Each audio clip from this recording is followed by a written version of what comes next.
পুলিশের ভূমিকা খারাপ ছিল না। আমি যাবো আমাকে মেরেই ফেলবে। রাষ্ট্রদ্রোহের মামলায় গ্রেপ্তার হয়ে কারাগারে রয়েছেন ইসকনের বিতর্কিত বহিষ্কৃত নেতা ও বাংলাদেশ সনাতনী জাগরণ জোটের মুখপাত্র চিন্ময় কৃষ্ণ দাস। তার পক্ষ নিয়ে আদালতে আইনিভাবে লড়তে সম্প্রতি ঢাকা থেকে চট্টগ্রামে যান সুপ্রিম কোর্টের আইনজীবী রবীন্দ্র ঘোষ। সেখানে চিন্ময় দাসের পক্ষে শুনানি সহ আবেদন করেন তিনি। তবে কোনো প্রকার ওকালতনামা ছাড়াই রবীন্দ্র ঘোষ ওই আবেদন করায় যথাযথ প্রক্রিয়ায় আবেদন হয়নি মর্মে তা খারিজ করে দেন আদালত। আদালতে আবেদনের প্রক্রিয়া খারিজ হওয়ার পর আইনজীবী রবীন্দ্র ঘোষ ঢাকায় ফিরে পরে চিকিৎসার উদ্দেশ্যে ভারতে যান। গণমাধ্যম সূত্রে জানা গেছে তিনি বর্তমানে কলকাতার ব্যারাকপুরে ছেলের বাসায় অবস্থান করছেন। সেখান থেকেই বেশ কয়েকটি ভারতীয় গণমাধ্যমে কথা বলেছেন তিনি। অভিযোগ উঠেছে চিকিৎসার নামে ভারতে গিয়ে বাংলাদেশের আইন শৃঙ্খলা ব্যবস্থা নিয়ে অপপ্রচার চালাচ্ছেন চিন্ময়ের আইনজীবী রবীন্দ্র ঘোষ।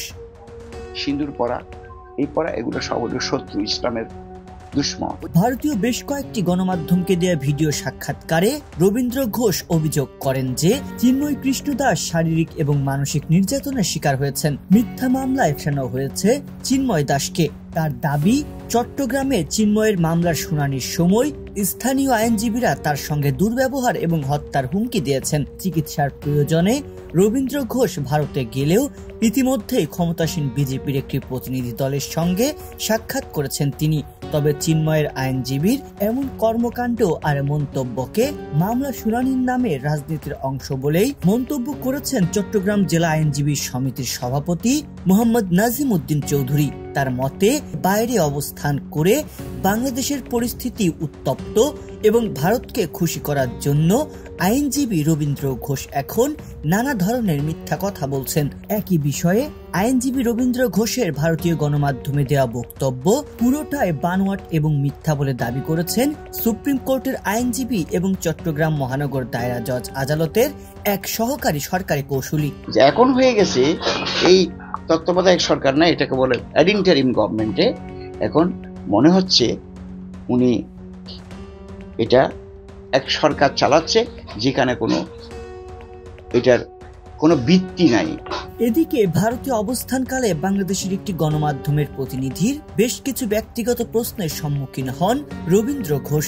তবে তিনি সেই প্রশ্নের সন্তোষজনক উত্তর দিতে ব্যর্থ হয়েছেন। রবীন্দ্র ঘোষের দাবি, 1990-এর দশকে আওয়ামী লীগের শাসন আমলে রাজনৈতিক নিপীড়নের কারণে তিনি তার 2 সন্তানকে ভারতে রেখে যান। প্রশ্ন উঠেছে, জন্মসূত্রে বাংলাদেশি হওয়া সত্ত্বেও কিভাবে তার ছেলেরা ভারতের নাগরিকত্ব পেলেন। বর্তমানে তারা দুজনই বেসরকারি সংস্থায় কর্মরত এবং তাদের নামে পশ্চিমবঙ্গের বর্ধমান জেলায় বাড়িও রয়েছে। যদিও আইনজীবী রবীন্দ্র ঘোষের মন্তব্যে বাংলাদেশ হাই কমিশন বা সরকারের পক্ষ থেকে এখনো কোনো আনুষ্ঠানিক প্রতিক্রিয়া জানানো হয়নি, তবে সংশ্লিষ্টরা বলছেন রবীন্দ্র ঘোষ ভারত সফরের সময় বিতর্কিত বক্তব্য দিয়ে ভিসা নীতি লঙ্ঘন করেছেন।